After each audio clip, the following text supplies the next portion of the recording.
Ok.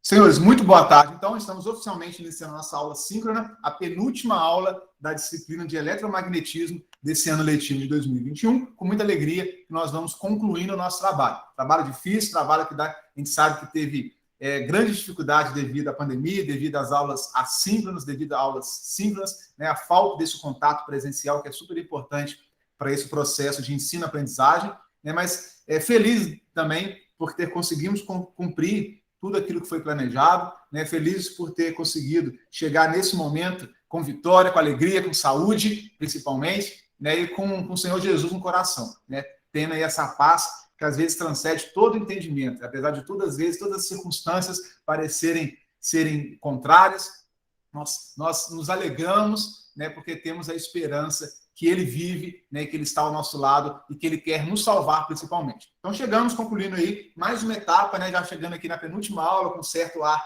de saudosismo, é algo que eu gosto muito de fazer, é algo que eu gosto muito de trabalhar, né, de ensinando, trabalhar com jovens, trabalhar com a turma. Acho que isso é muito bacana, isso nos dá, de certa forma, ânimo para começar a semana, ânimo para começar uma segunda-feira, né, ânimo para seguir em frente. Né? Triste daquele que não tem nada para fazer, fica ocioso o tempo todo. Né? Bom é começar uma semana com uma lista de atividades para a gente correr atrás, desenvolver, motivado, feliz da vida aí, beleza? Então vamos em frente, porque falamos na última aula algo que é muito interessante, que é do nariz em pé. Né? Não com esse foco do nariz em pé, mas algo que tem a ver com o vetor normal. Né? Espero que todos se lembrem o que era o vetor normal, algo que será muito utilizado hoje na próxima aula, né, para entender esse terceiro fenômeno do magnetismo, então é o que a gente usa muito, que tem a ver com para onde aponta o nosso nariz ou para onde aponta o nosso umbigo. É muito comum falar assim, vou andar de acordo com o meu nariz, né, ou de acordo com a vontade do meu próprio umbigo.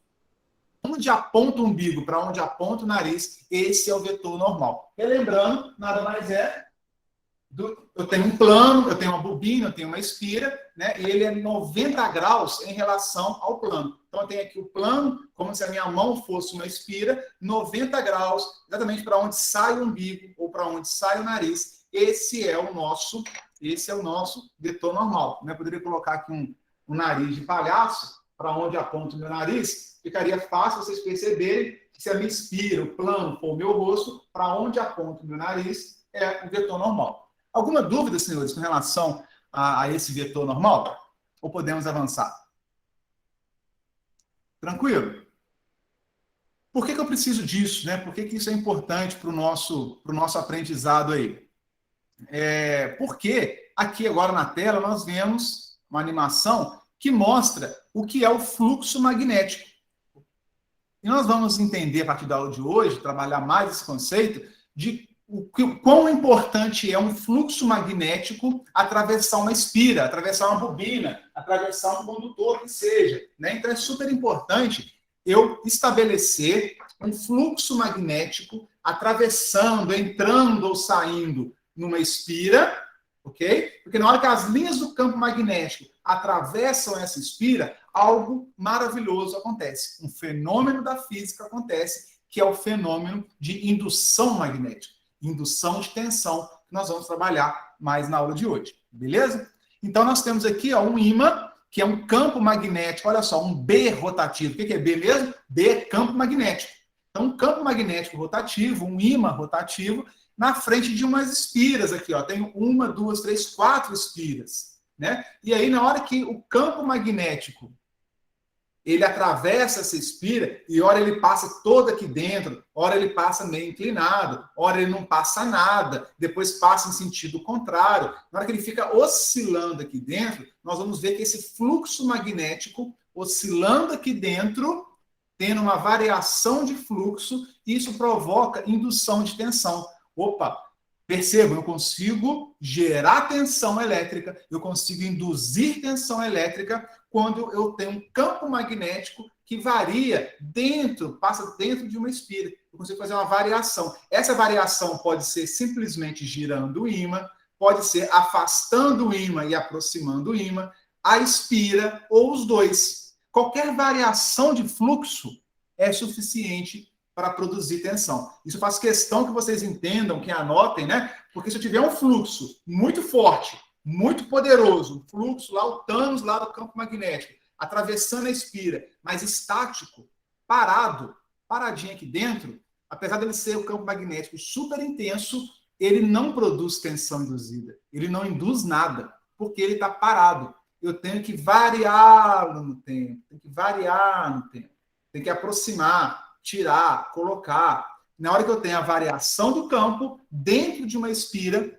ou seja, na hora que o fluxo magnético varia, aí sim nós conseguimos nosso efeito desejado, que é a indução de tensão. E se a gente lembrar a expressão que nós vamos trabalhar na atividade avaliativa de hoje, de fluxo magnético, é BA cosseno de θ. Que θ é esse, hein? O θ é o ângulo entre o vetor normal e o campo magnético. Deixa eu voltar aqui, ó. O ângulo entre o vetor normal azul e o campo magnético B. Se eu vario esse ângulo, eu consigo variar o fluxo magnético. Então, se eu girar, basta que eu gire, né, o meu ímã para eu variar o ângulo. Na hora que eu vario o ângulo do campo magnético, o vetor normal aqui está sempre para cima, né? A bobina estando parada. Vocês estão me vendo aí? Não sei como é que está na tela. Aqui. Se a minha bobina está parada, eu tenho um vetor normal que está aqui para cima, ó, a canetinha azul. Esse vetor normal. Se eu mexer a bobina, ele mexe também. Se a bobina está estática, o vetor normal está estático. Agora, se o campo magnético coincide, beleza. Se eu variar o vetor normal não muda. Se eu variar o campo magnético, eu vou ter uma variação do ângulo entre o meu vetor normal e o campo magnético. É essa variação de ângulo que muitas vezes é usado para gerar energia elétrica na maior parte dos geradores que nós temos no Brasil afora, na maior parte das usinas de geração de energia elétrica. Bacana?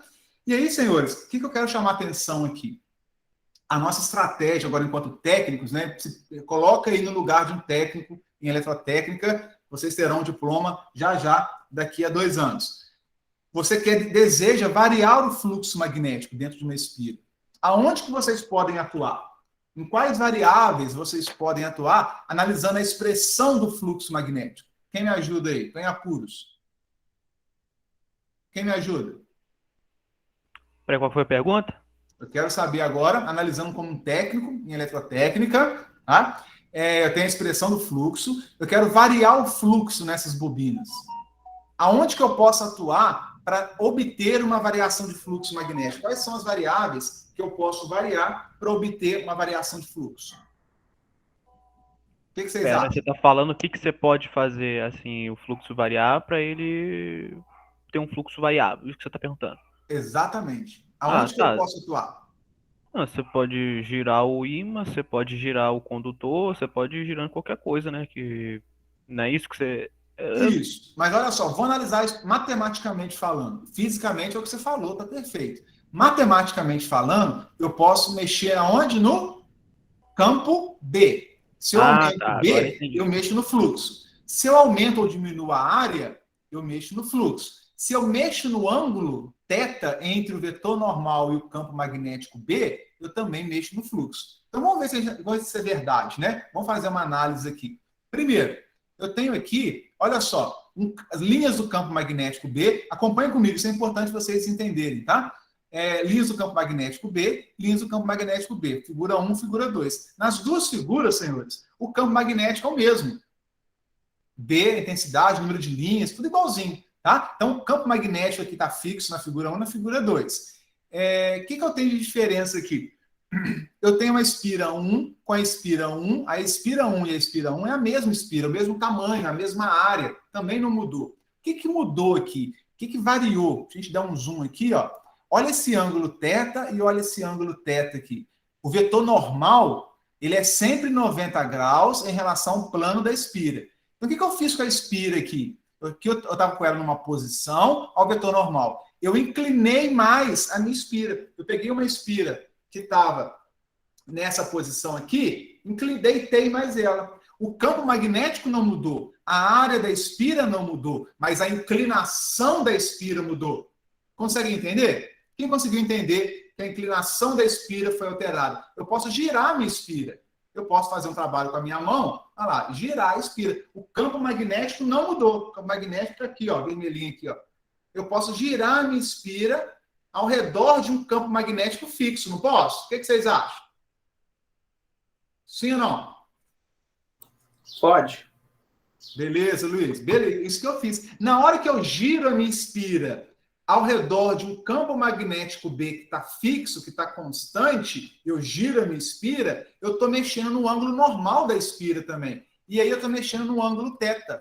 E aí eu peguei, aqui eu tenho um θ de uns 30 graus mais ou menos, e aqui eu tenho um θ de 45 graus. Que θ é esse, pessoal? É o ângulo entre o vetor normal e o campo magnético B. O ângulo entre o campo magnético, o vetor normal, que mostra a inclinação da espira, eu chamo de θ. Então aqui eu tenho aqui a espira mais deitada, mais inclinada. Então o vetor normal abriu e o campo magnético continuou fixo. Como é que eu consigo um campo magnético fixo? Coloca aqui o norte de um lado e o sul do outro, as linhas ficam fixas. CMU, né? Campo magnético uniforme. Pode ser um ímã em forma de ferradura, né? Sai do polo norte para o polo sul. O campo magnético B, aqui é uniforme, sai direitinho de um norte para o sul, não muda. O que muda é a inclinação da minha espira.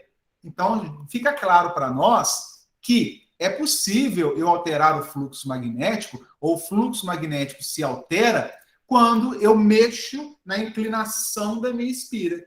Se eu pegar uma turbina de água, de vento, para ficar girando a minha turbina no tempo, ó, eu vou ter uma variação de fluxo magnético constante. Eu posso ter um ímã permanente, fixo, estático, e eu vou girar a minha bobina dentro desse campo formado pelo meu ímã fixo. É uma forma de eu conseguir variação de fluxo. É uma forma de nós conseguirmos aí uma tensão induzida.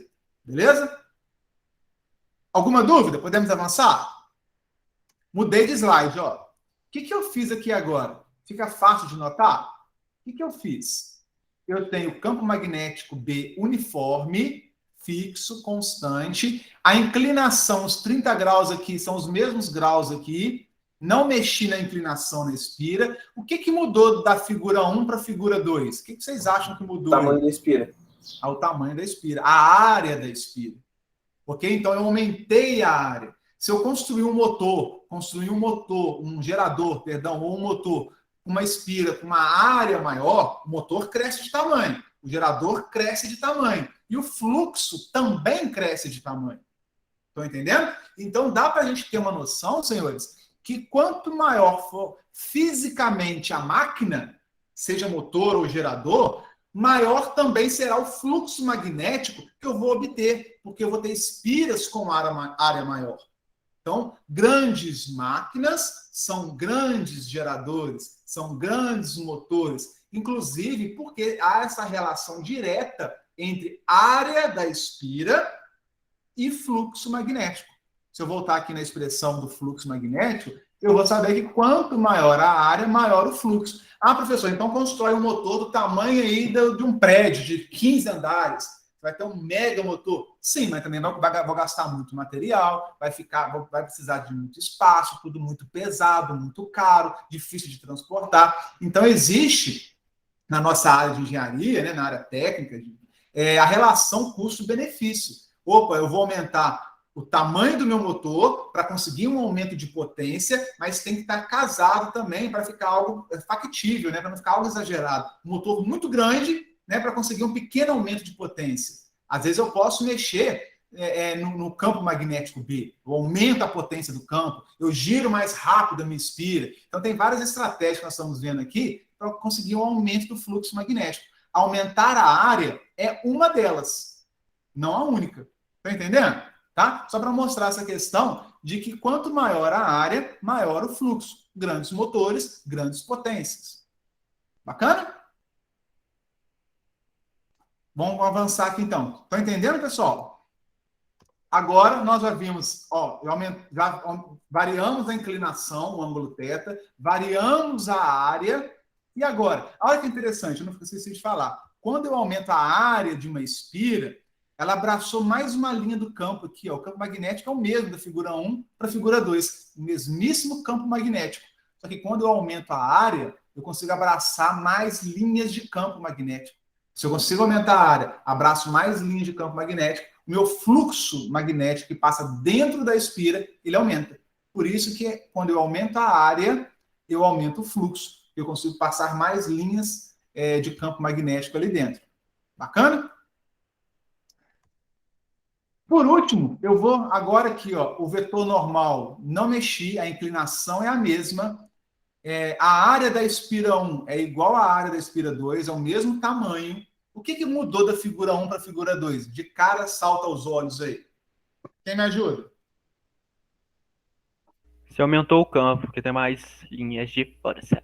Eu aumentei o campo magnético B2, aqui é maior do que o B1. Né? Então, se eu tenho mais campo magnético, fluxo é BA cosseno θ. Se eu aumento o B, eu aumento o fluxo. O fluxo é proporcional ao B. Então, quanto mais intenso for o meu ímã, quanto mais intensidade for o meu campo magnético, maior também será o meu fluxo magnético medido em Weber, tá? Em unidade de campo magnético.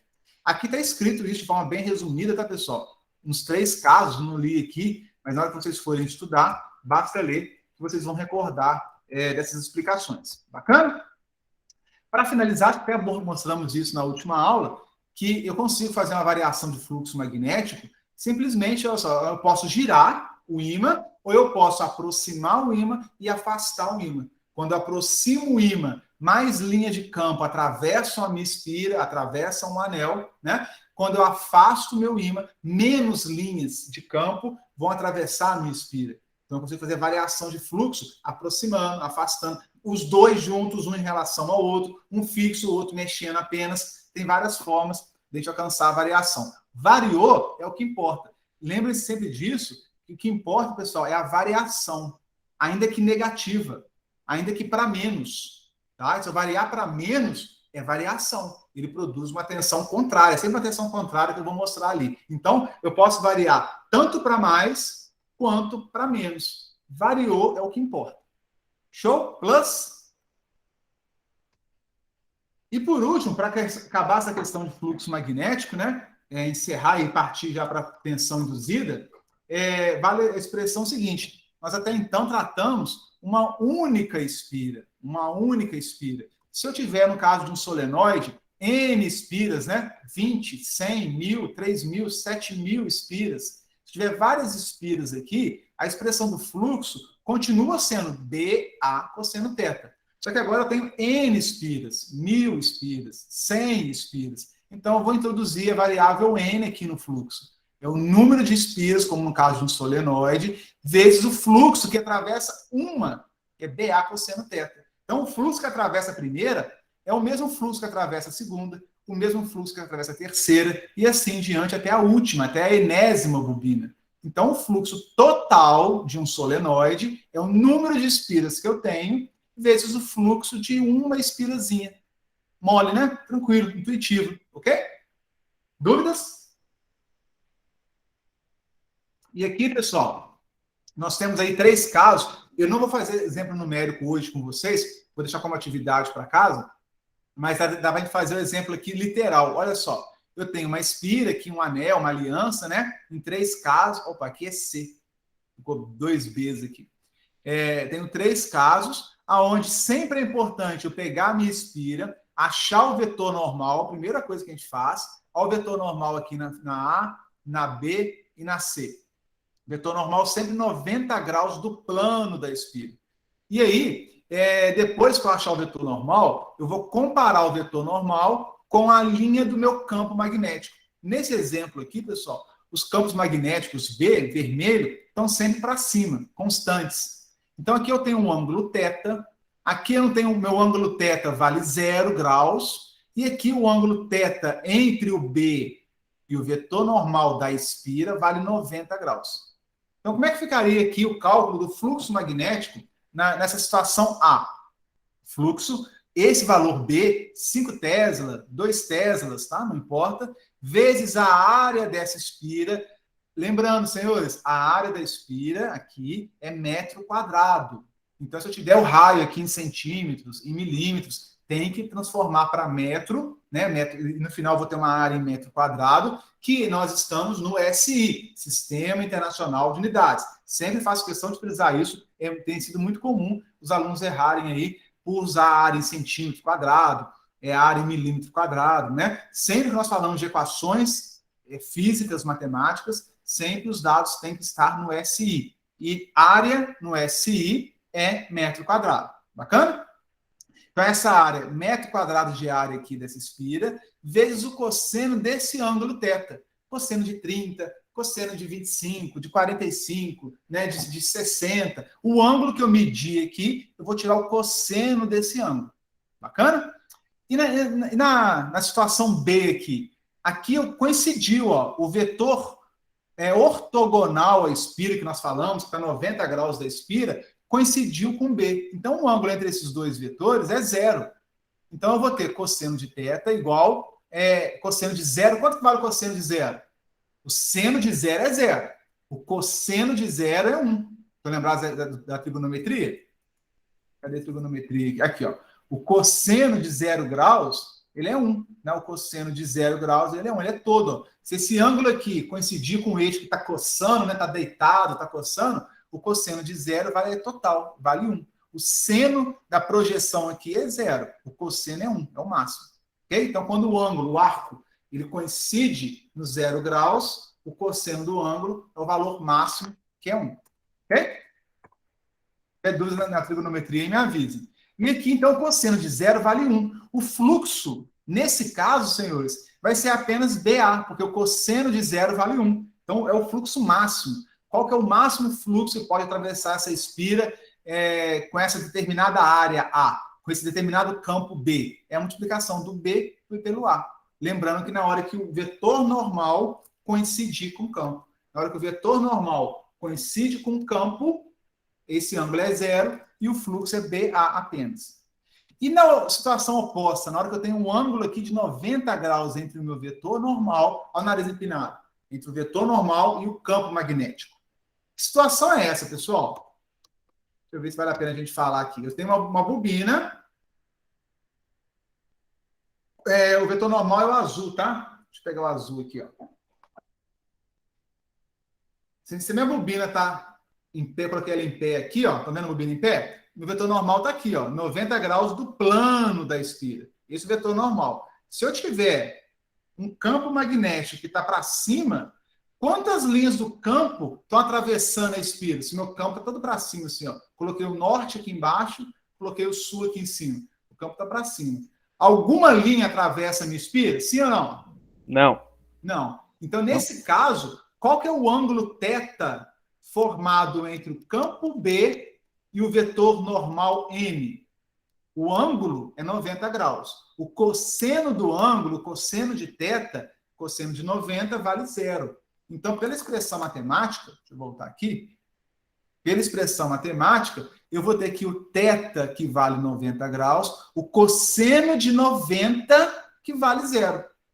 Então, a expressão do BA cosseno θ vai ficar B vezes A vezes o cosseno de 90, que é 0. BA vezes 0 é 0. Qualquer número que multiplica 0 dá 0. Então, nesse caso, o fluxo é 0.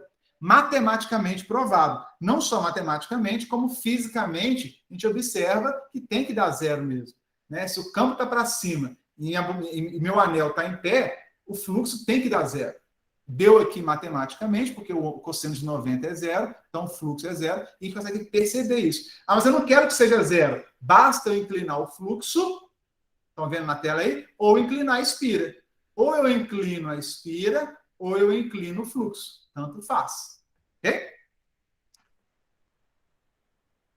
Peritos em fluxo magnético? Todos entenderam? Professor, Pode falar. se eu estiver inclinando os dois ao mesmo tempo, não faria nenhum... Boa pergunta. Se eu tiver, eu tenho aqui primeiro o meu vetor normal, né? E aqui meu campo está para cima, tá bom? Se eu inclinar os dois ao mesmo tempo, ó, inclinei 90 graus os dois ao mesmo tempo. Percebe que nada muda? Viram?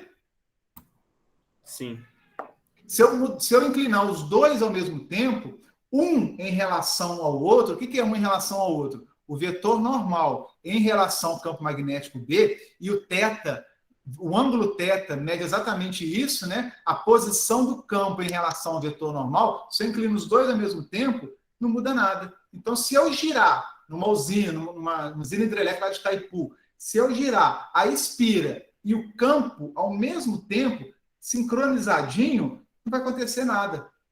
Porque eu estou girando todo o meu sistema junto. Agora, se eu girar um, olha lá, o outro não gira, não. girei só a espira, ou se eu girar só o campo, ou se eu girar os dois em sentidos contrários, aí dá certo. Então, ou eu giro os dois em sentidos opostos, ou eu giro apenas um ou apenas o outro. Se eu girar os dois no mesmo sentido, fazendo o mesmo movimento, nada acontece. Quer ver uma outra análise bacana que dá para fazer, baseada nessa pergunta? Eu estou aqui, ó, aproximando o meu campo e afastando meu ímã. Chegou perto, afastou. Opa, tem variação, não tem? O fluxo está variando, não tá? Agora, o que acontece se eu movimentar os dois juntos? Mudou alguma coisa? Agora não está variando mais. Não está variando mais. Olha que engraçado, o meu sistema ele está em movimento, né? É indiscutível, ele está em movimento, mas o movimento dos dois é como se um tivesse parado em relação ao outro. É como se dois carros estivessem andando um ao lado do outro numa estrada, os dois a 80 km por hora. Os dois estão a 80 por hora, os dois estão em alta velocidade, mas um em relação ao outro não está estacionado. Está estacionário, que nós falamos, né? Um carro em relação ao outro, os dois a 80, um nunca vai tomar a frente do outro, um nunca vai ultrapassar o outro, eles vão sempre andar como se estivessem parados no tempo, né? Tirar uma foto ali agora, daqui a 10 segundos, eles vão estar na mesma posição. Então, se eu faço a movimentação, ó, se eu movimento só um ou só o outro, beleza. Se eu movimento os dois em sentidos opostos, beleza também, porque não pode andar junto. Andou junto para um lado, andou junto para o outro. Aí, ou girou os dois juntos, aí não tem variação, entendeu? Tem fluxo, é importante dizer, há fluxo, mas o fluxo ele é contínuo, ele é constante, ele não muda. Nós vamos ver que um fluxo contínuo, constante, forte, robusto, mas que não muda, não produz nada, beleza? É até estranho, né?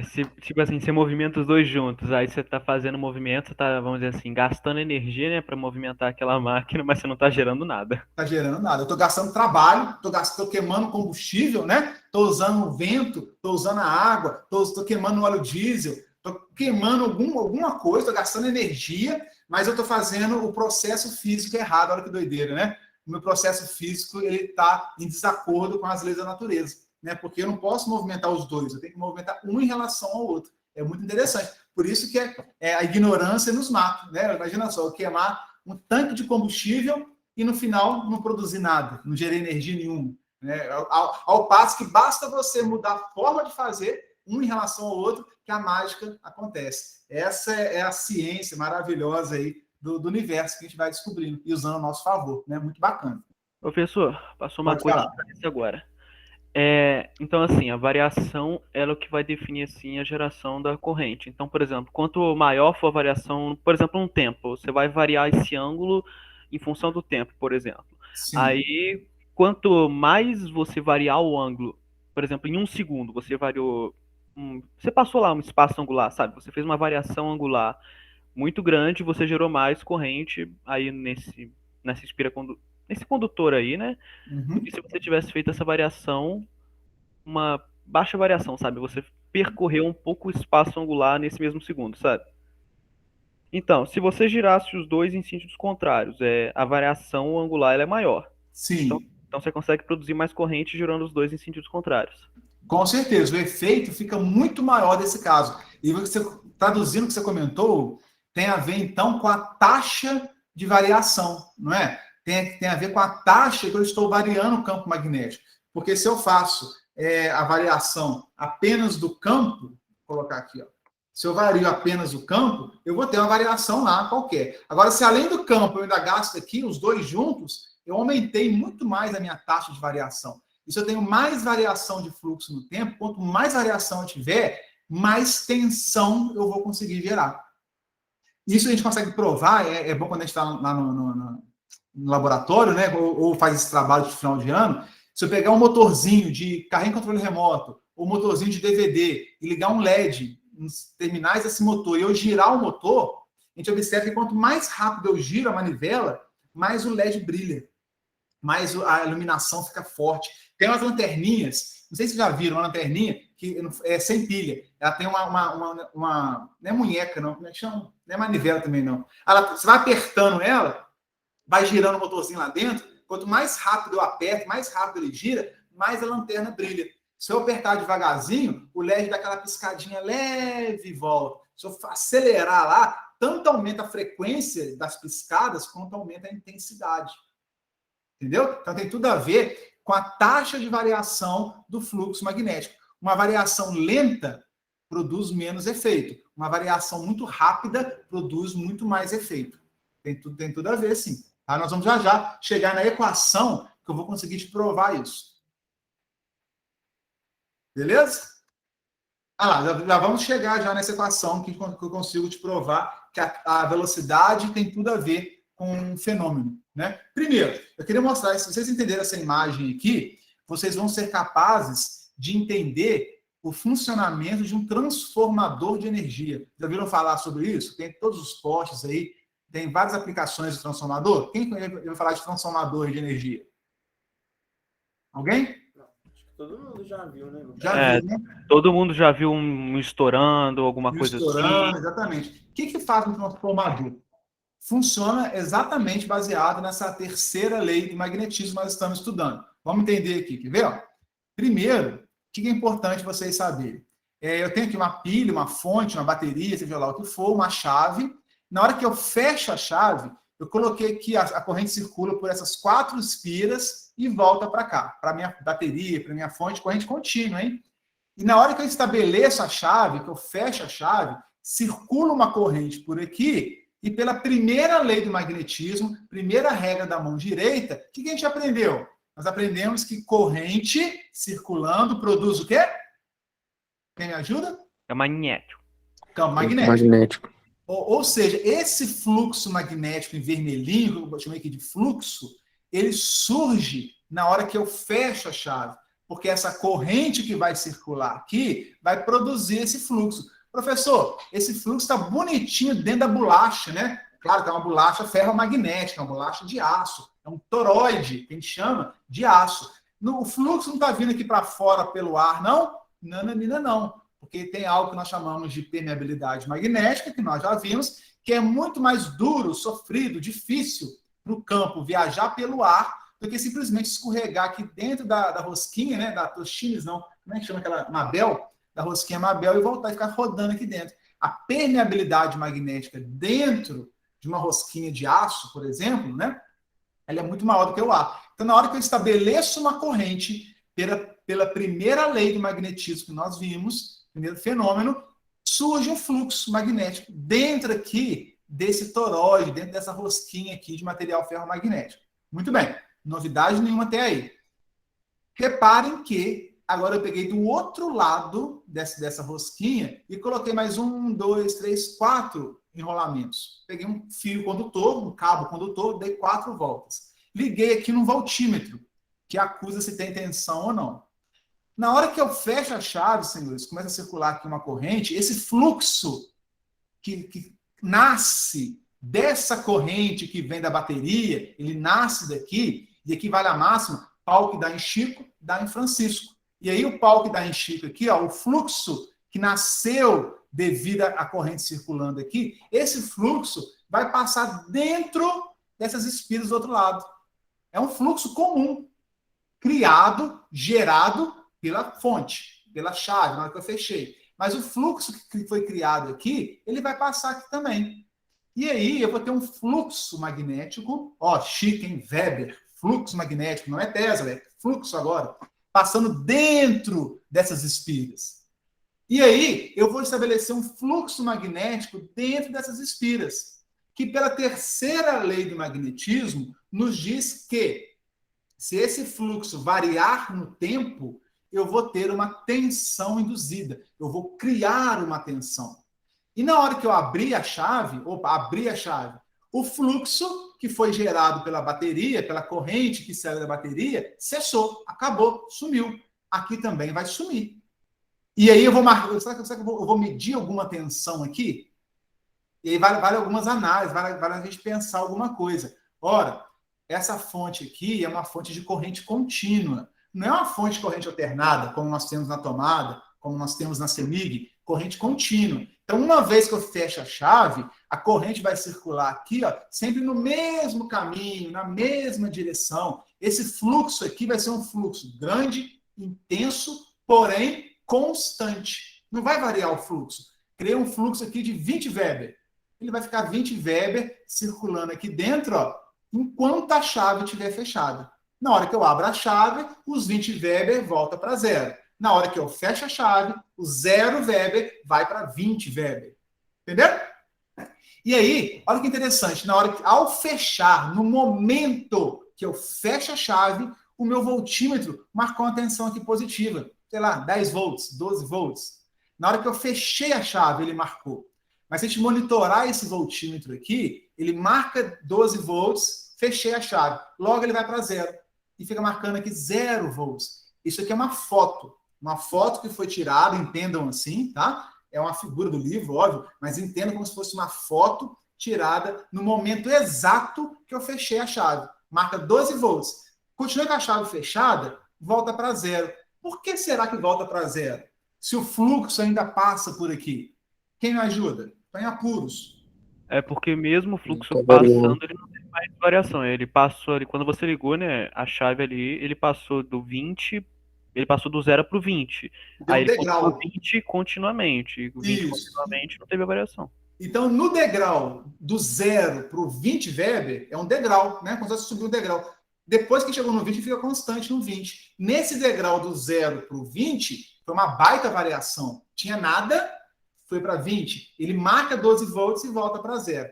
Na hora que eu abro a chave, ao abrir a chave, eu vou tirar uma outra foto na hora que eu vou abrir a chave. Aí eu tinha 20 Weber de fluxo, abri, bati a foto. O 20 Weber é um degrau descendo, foi para zero. Então, ele marca uma tensão contrária. Na hora que a tensão sobe, eu marco um valor. Na hora que a tensão desce, eu marco outro valor. Mais 12, por exemplo, e aqui seria menos 12. O contrário, porque aqui o fluxo foi estabelecido. Aqui o fluxo foi retirado. Então, a tensão que eu gero na hora que eu fecho a chave, ela tem mais 12 volts, por exemplo, vou ter os mesmos 12 volts negativo na hora que eu abro a chave. Então, se eu ficar, já perceberam aí, né? Se eu ficar assim, ó, fecha a chave, abre a chave, fecha a chave, abre a chave, fecha, abre, eu vou ter mais 12, menos 12, mais 12, menos 12, mais 12, menos 12. E vai ser proporcional ao cosseno de θ, porque o fluxo é BA cosseno θ. Entendeu? Então, percebe que se eu ficar... Eu posso criar uma onda senoidal ou cossenoidal, por enquanto, agora não importa. Se eu ficar eu fazendo um trabalho, abre chave, fecha chave, abre, igual o senhor Miyagi, né? Tem o senhor Miyagi lá no Karate Kid, né? Sobe, põe casaco, tira casaco, põe casaco, tira casaco. Se eu ficar lá, fecha chave, abre chave, mandar o Daniel San, tem Daniel na turma aí não, né? Mandar o Daniel San ficar fechando, abrindo.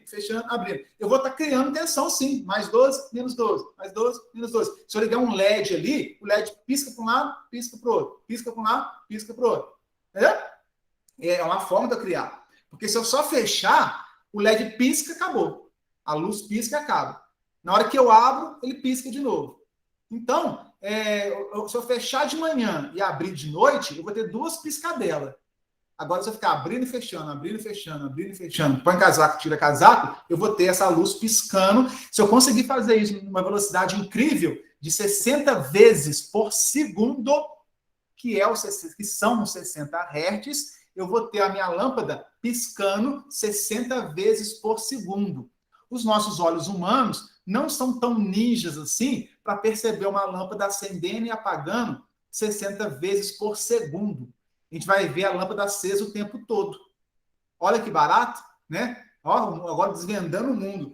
Quer dizer que a nossa lâmpada está piscando. A lâmpada de LED trabalha diferente, mas uma lâmpada normal, incandescente, né, antiga, ela trabalha piscando 60 vezes por segundo. Pisca para o mais, pisca para o menos. Pisca para o mais, 120 na verdade, né? Porque ela pisca no semiciclo positivo e no semiciclo negativo. Então, ela pisca tão rápida, tão rápido, que nossos olhos humanos conseguem entender aquilo como uma luz acesa continuamente. Mas, na verdade, ela está acendendo e apagando tão rápida que a gente não consegue perceber. Olha que barato, né? Conseguiram compreender? Isso, por que eu falei que isso é o princípio do transformador? O transformador é isso, pessoal. Isso aqui é um transformador. Só que eu não ligo o transformador na corrente contínua. Aliás, questão batida, pegadinha aí de vários concursos, né? Pergunta o que acontece quando eu ligo um transformador em corrente contínua. Nada, né? Ou só na hora que eu ligo e desligo que acontece um pulso. Quando eu liguei, deixei ligado, o transformador não funciona. O transformador não funciona em corrente contínua. Só funciona em corrente alternada. Por quê? Se eu ligar aqui agora numa tomada, hora está positivo, hora está negativo, hora está mais, hora está menos. Fica invertendo, né? Ali o sinal de tensão. Hora o fluxo vai estar para um lado. Inverteu, o fluxo está para o outro. Inverteu, está para um lado. Ele oscila 60 ciclos por segundo.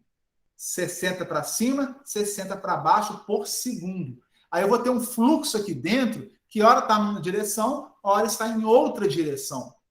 Hora está na direção, hora está na direção. Aí o voltímetro aqui fica louquinho. Mais, menos, mais, menos, mais, menos. Isso é o transformador.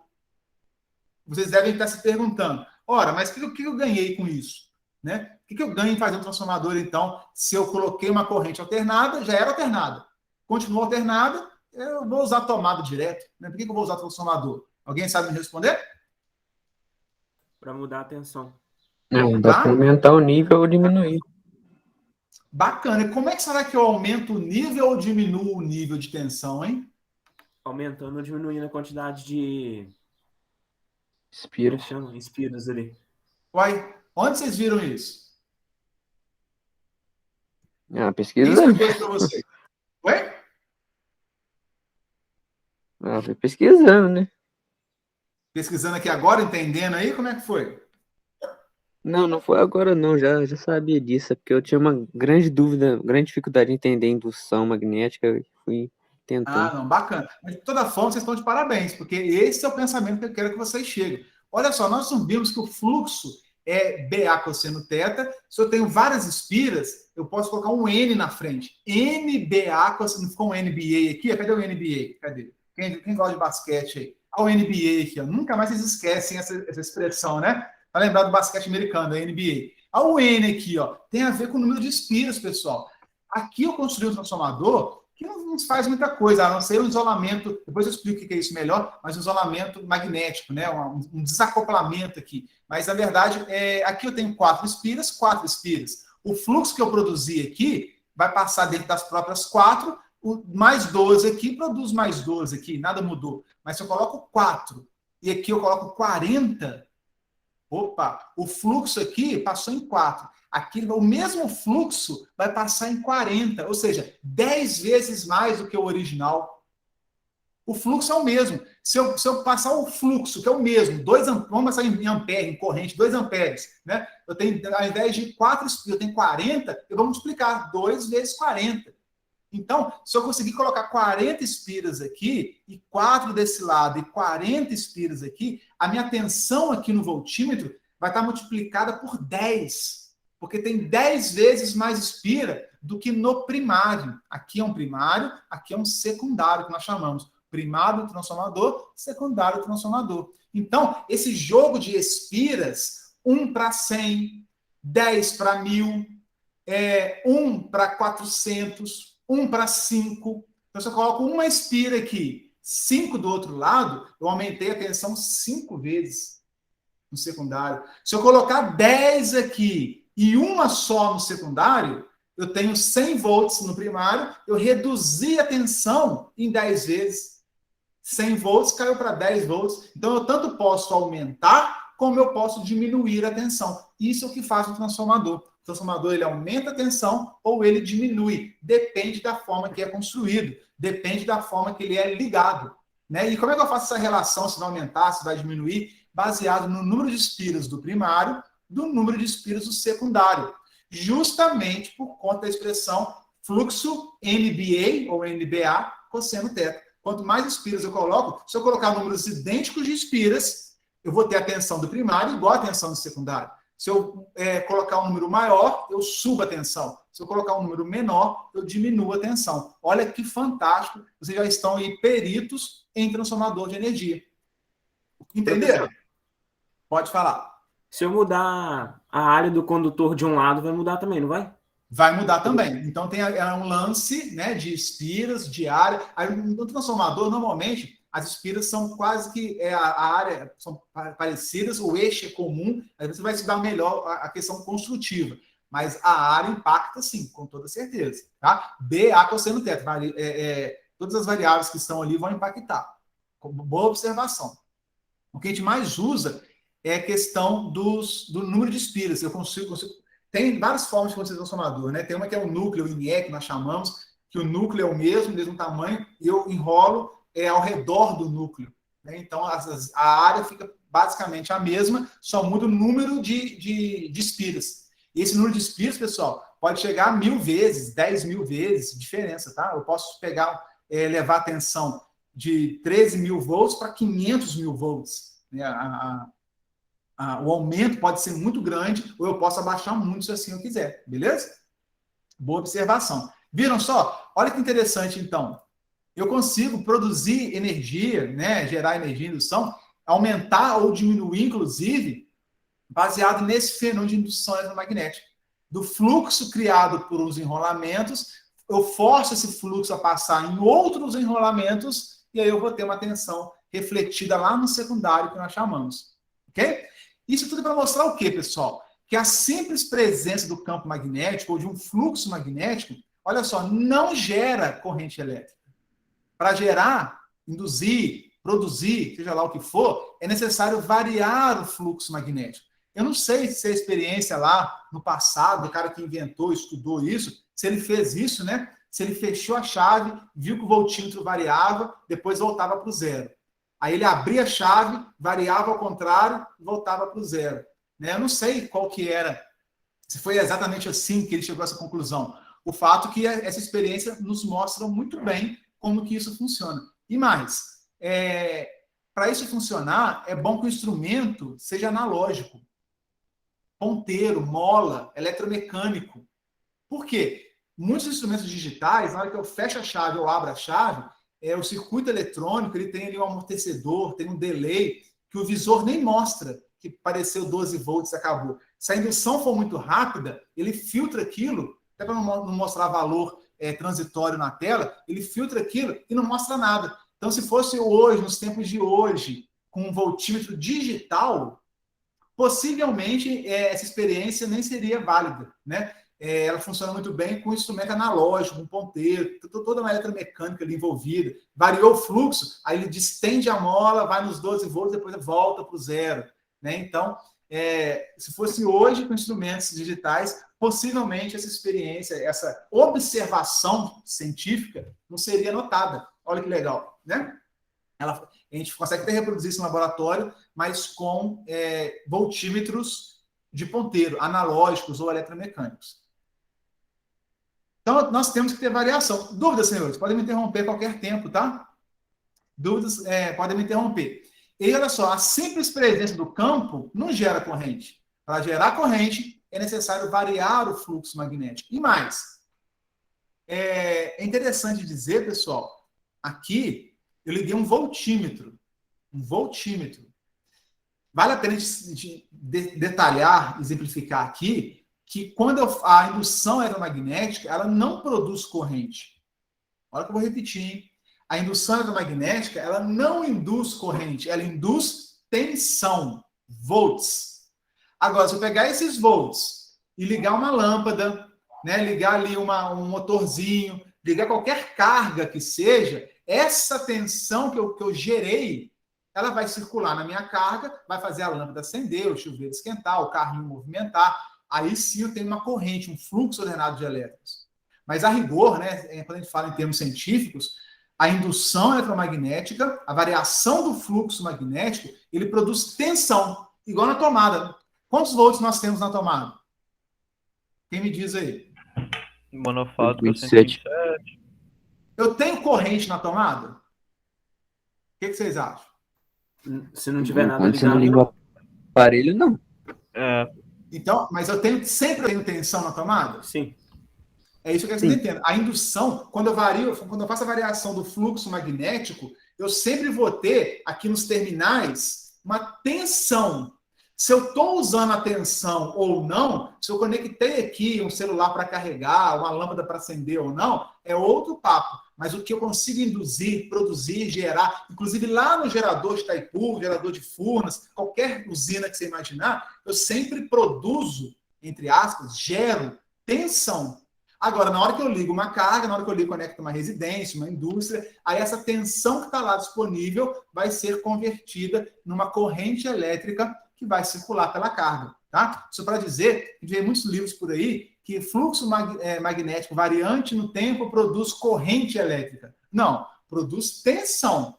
A corrente é só se eu ligar uma carga, conectar uma lâmpada, alguma coisa ali, um motorzinho e tudo mais. Tá? Então, olha que interessante, olha a lei de Faraday. Que bacana que é. A variação do fluxo magnético, nós já estudamos isso, falamos exaustivamente sobre a variação do fluxo, em um material condutor, gera uma tensão elétrica induzida. Pessoal, material condutor, né? Não existe gerador de garrafa PET reciclada. Não dá. Né? Tem que ser material condutor. Aço, cobre. Gera uma tensão elétrica induzida. Tensão induzida. E se esse condutor formar um caminho fechado, o que é formar um caminho fechado? Eu conectar a lâmpada, uma lâmpada aos terminais dele, vai circular pela lâmpada e aí eu consigo produzir uma corrente elétrica induzida. Mas a corrente elétrica induzida só se eu tiver um caminho fechado. Porque quando eu tenho aqui uma bobina, eu vou nos terminais, essa bobina grande aqui, ó, nos terminais dessa bobina, aqui, ó, nos terminais aqui da bobina, ó, isso aqui é um cabo USB SCAT, imagina que é só um cabo, tá, pessoal? Nos terminais, eu vou, aqui a bobinona aqui, ó, grandona, eu vou ter tensão. Se eu conectar aqui alguma coisa, ou fechar um curto, né? Liguei alguma coisa aqui, aí sim eu fiz um caminho fechado. A corrente vai circular por esse caminho que eu fechei. Pode até ser um curto-circuito, liguei uma barra de um prego aqui, né? Meti um prego na tomada lá, aí estabeleci um caminho fechado, aí eu vou ter corrente elétrica induzida. Mas o que nós produzimos, é tensão elétrica induzida. E aí, olha que interessante. Isso é a lei de Faraday. Faraday estudou, observou, enunciou essa lei. Variação do fluxo magnético gera tensão. Ótimo, parou aí. Então, Faraday estudou, observou, deu uma grande contribuição, fantástica contribuição, mas Faraday parou aí. A equação de Faraday era essa daqui, ó. Tensão induzida é igual à variação do fluxo no tempo. Olha que legal aqui, Hugo. Ó. A tensão induzida nos terminais de uma bobina, de uma espira, de um solenoide, seja lá o que for, é a variação ΔΦ, que é a variação do fluxo, dividido pela variação do tempo. Então, se eu diminuo o tempo, se o tempo fica pequenininho e a variação continua, eu aumento a tensão. Quanto mais rápido eu variar no tempo, maior é o que eu produzo de tensão induzida. Tá vendo aqui, Hugo? Tá por aí, não? Opa, tô aqui. A casa tá caindo aqui, mas... Não, beleza. Olha só essa expressão. A variação do fluxo no tempo, quanto mais rápido eu variar o fluxo magnético no tempo, maior é a tensão induzida. Beleza? Então tem a ver com a velocidade. Quanto mais rápido eu vario o fluxo no tempo, maior é a tensão induzida. Isso foi o que Faraday determinou. Veio Lenz e colocou esse sinal negativo aqui, ó. A única contribuição, né, a única grande contribuição do Lenz, que ficou lei de Faraday, Lenz, foi pegar a expressão que Faraday já havia escrito, que era N, variação do fluxo no tempo, e colocou esse sinal negativo. Esse sinal negativo, eu costumo dizer que é até homenagem às mulheres, né? Essa é uma equação matemática genuinamente feminina, uma brincadeira, óbvio, porque esse negativo tem a ver com ser do contra. Então, a tensão induzida, ela é sempre do contra. O que você quer dizer com isso, professor? Estou querendo dizer o seguinte, que a tensão induzida, vocês estão me acompanhando aí? Ou a DDP, né? Ela sempre vai ser negativa em relação à variação do fluxo no tempo. Ou seja, eu produzo uma tensão na espira, olha a espira aqui, que vai produzir uma corrente nos seus terminais, no sentido oposto ao campo magnético que o formou. Olha que loucura isso, hein? Aí a bobina, ela produz uma tensão induzida que ela vai tentar produzir um campo magnético contrário ao campo que está passando aqui. Se está passando um campo nesse lado, eu vou induzir aqui uma tensão, uma DDP, e se eu ligar uma carga, vai produzir uma corrente elétrica, e toda corrente produz campo. Não produz? Então, a tensão induzida aqui, que vai se refletir numa corrente circulando no chuveiro, no motor, seja lá o que for, essa corrente que vai circular, ela vai produzir um campo magnético que vai se opor ao campo, ao fluxo original. É uma lei de reação. Lembra da lei da ação e da reação? Toda vez que um fluxo atravessa uma bobina, a bobina produz uma DDP, que vai produzir uma corrente contrária ao campo que está passando sobre ela. É sempre do contra. Então, a gente fala que é uma força contra-eletromotriz, que é uma força induzida que vai tentar cessar o campo magnético que está, anular o campo magnético que está passando por aqui. Por isso, na hora que eu passo um campo magnético, ela produz uma força para tentar anular. Na hora que eu tiro o campo magnético, ela produz uma força que vai tentar aproximá-lo. Na hora que eu aproximo, ela produz uma força que vai tentar afastá-lo. É sempre do contra, né? Na hora que a gente chega, ela quer que a gente se afasta. Na hora que a gente se afasta, ela quer que você volta. Por isso eu falo que é uma lei genuinamente uma brincadeira feminina, porque é sempre do contra, é sempre o contrário. Para quê? É uma lei da reação. Então, se eu aproximo o campo magnético, ela vai tentar expulsar esse campo magnético, reagindo a esse campo magnético. Se eu afasto esse campo magnético, ela vai reagir tentando trazê-lo de volta. Sempre reagindo, sempre sendo o contrário. Por isso que a tensão induzida recebeu esse sinal por Lenz, a equação, que ela é sempre negativa. Eu sempre produzo uma tensão induzida que vai produzir uma corrente elétrica induzida e essa corrente tende a produzir ou vai produzir um campo magnético contrário ao campo magnético original. Ufa, deixa eu respirar aqui, porque isso aí é a alma do negócio. Dúvidas? Entenderam? Lenz, então, é o cara que só vem pôr o nome no trabalho, né? É o cara... Só que, na verdade, assim, a gente pensa, a gente só botou um sinal, mas é um sinal que faz toda a diferença. Porque até então Faraday fez o trabalho dele e não determinou se essa tensão induzida ela era positiva ou negativa. Ele só falou assim, o módulo é de 5 volts, módulo. Mas eu não sei se é mais 5 ou menos 5. Aí veio o Lenz e carimbou. Não, é menos 5. E na hora que eu produzi uma tensão de afastamento, que era para eu gerar menos 5, aí vai ser mais 5. É sempre contrária ao campo original. Então ele veio lá, deu o carimbo dele, estudou, conseguiu provar isso, que na natureza é uma ação, como tudo na natureza, né? Toda ação produz uma força igual e em sentido com? O que diz a física?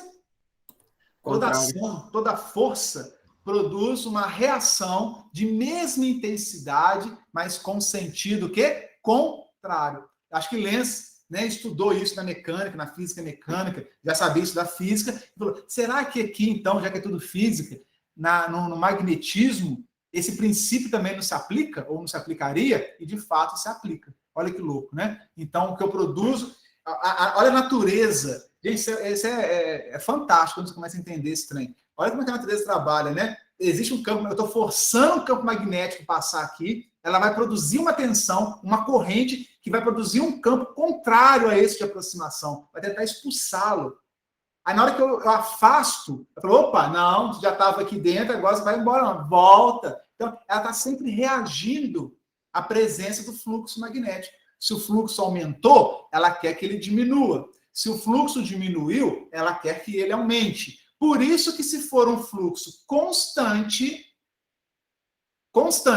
nem diminuiu, nem aumentou. Está paradão lá. Se está paradão, a bobina, a natureza, para de reagir. Você tem lá essa ação, não tem ação nenhuma, nem de aproximação, nem diminuição, nem nada acontecendo, a natureza para de reagir. A natureza, a ciência, o fenômeno do magnetismo, só reage quando aumenta ou quando diminui. Se está paradão, ela não tem por que reagir. Louco isso, né? Sim, professor. Pode falar. Apareceu uma outra dúvida aqui agora. Sim. Se for tipo um transformador de energia contínua, ele não vai gerar o campo, não vai funcionar. Mas e o carregador de celular? Por indução? Você já viu? O carregador por indução, não é isso? Sim, porque o celular utiliza energia contínua. Isso. E aí, o que acontece? Um carregador normal, né, de celular, vamos falar o de fio, pode ser? Primeiro? Sim.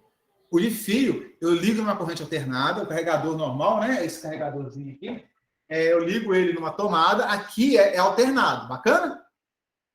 Aí esse alternado aqui dentro tem uma eletrônica que faz uma conversão para corrente contínua, e aqui sai, quantos volts mesmo? 5 volts, né? São 5 Depende volts. do carregador. Acho Vamos que que é 9. 5. Celular eu sei que é 19, eu acho que esses celulares são todos 5 volts, se eu não me engano. Mas enfim, né? Produz uma tensão contínua aqui na ponta, tá? Contínua aqui.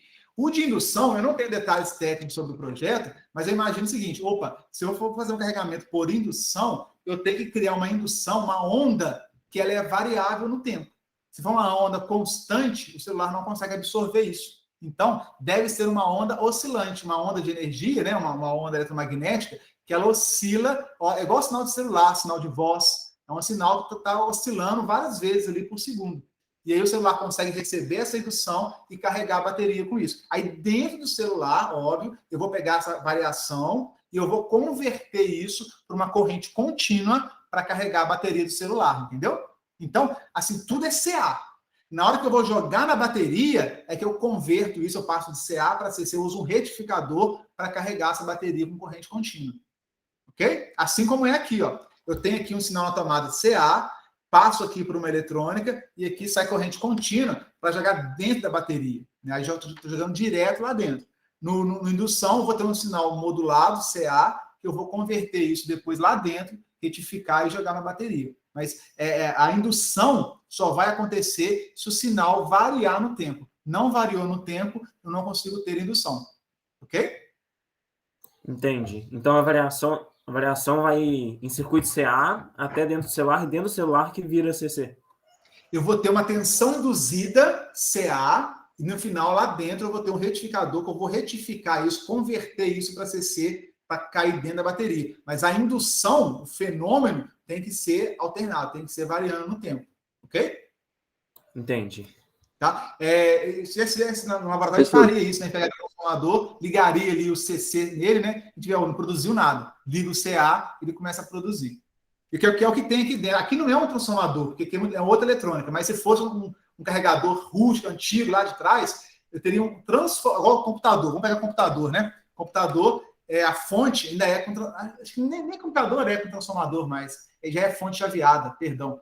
Se eu fosse fazer um processo bem simples, eu pegaria um transformador, ligaria no 127, depois da saída do transformador, eu jogaria para 12 volts, 5 volts, 3 volts, que são as tensões do computador, aí eu usaria os diodos para retificar e alimentar. Mas até a fonte do computador hoje em dia já não usa transformador mais, são fontes chaveadas, acho que usa outra tecnologia. Mas vocês vão aprender isso melhor em eletrônica, ano que vem.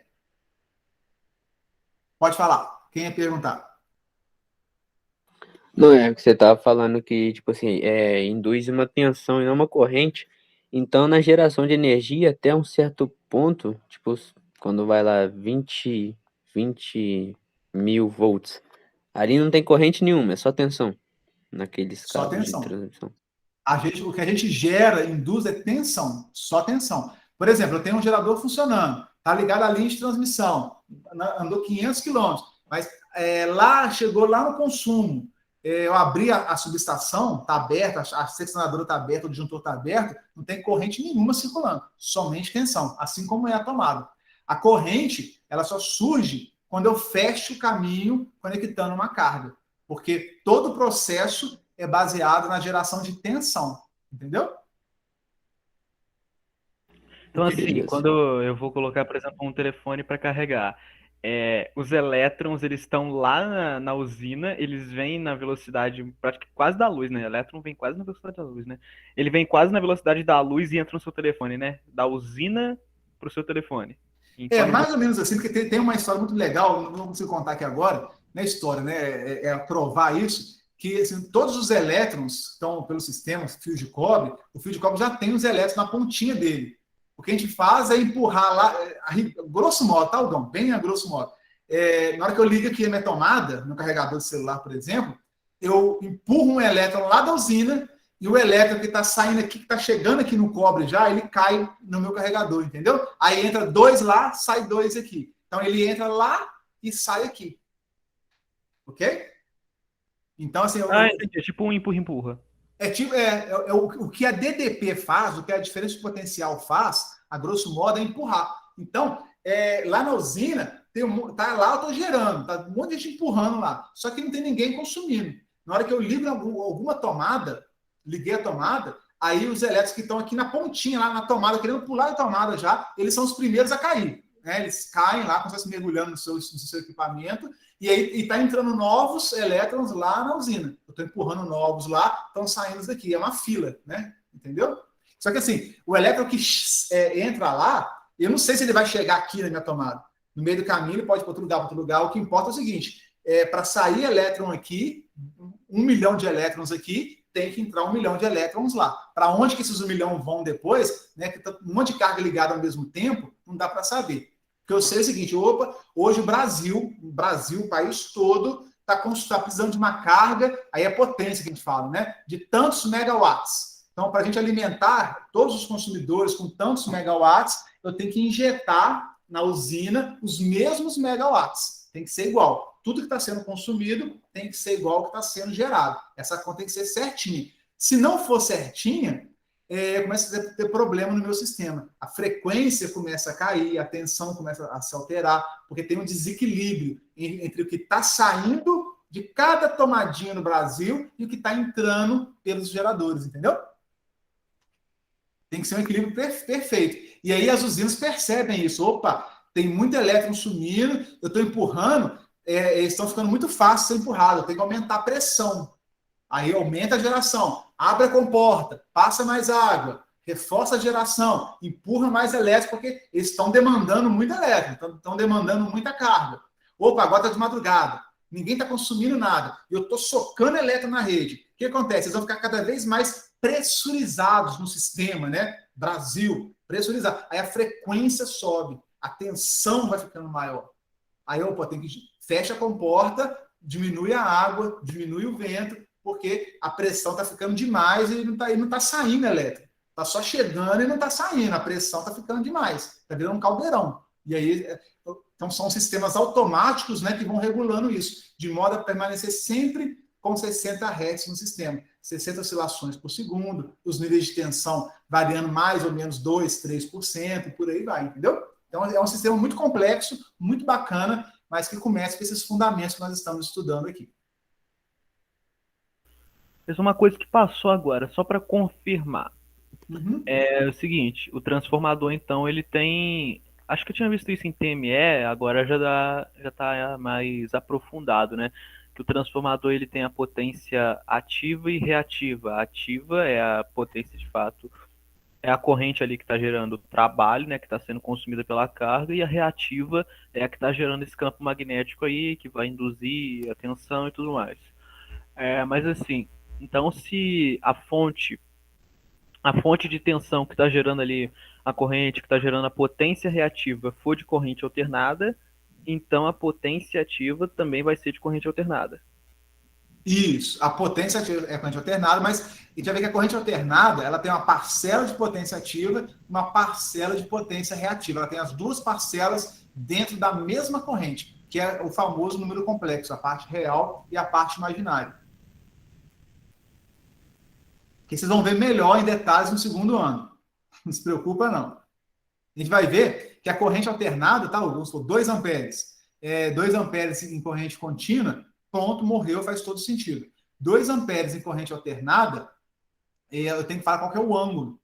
Porque eu vou ter agora uma componente real e uma componente imaginária. A componente real que produz a potência ativa, watts, e uma componente imaginária que é responsável pelo campo magnético, como você comentou, por manter os níveis de tensão na linha, que ela é uma parte imaginária. Então, assim, em corrente alternada, não se fala apenas 2 amperes. Fala 2 amperes com ângulo de 85 graus. 2 amperes com ângulo de 36 graus. Para você saber qual parte é ativa e qual parte é reativa, entendeu?